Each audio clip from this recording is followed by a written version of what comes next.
Taylor, yeah, we're continuing to track those impacts being felt so far here on the coast. That's right, Jennifer. And right now, Jacoby River is out in Hancock County, and he joins us now live. Jacoby?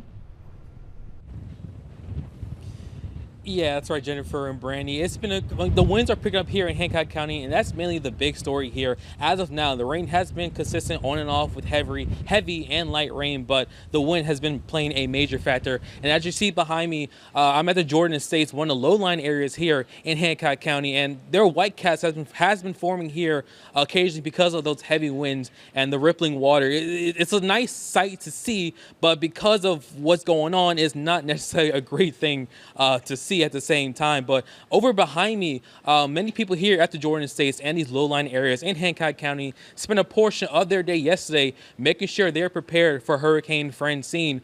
This comes after around 6 o'clock yesterday evening before we went live. The Hancock County issued a voluntary evacuation for those in the low-lying areas like the Jordan Estates, Clement Harbor, to basically those who live by a large body of water, mobile homes, and partially constructed houses. Right now, so many boats are missing, and if there are boats here, they're tied up, safely secured, like this one right by our sharp left, I should say. We're at these houses, and they're taking these precautions like this, as you see, to make sure their belongings are not loose and not going going around as these winds are picking up. And I was told yesterday by a resident that this area here is a mixture of vacation homes and permanent housing, for those in Bay St. Louis. So it just goes to show that people are taking this seriously. But like I said, the winds are playing a huge factor here in Hancock County. But I'll be here the entire time, keeping updated what's going on here. But until then, reporting here in Hancock County, Jacoby Rivers, WLOX News Now.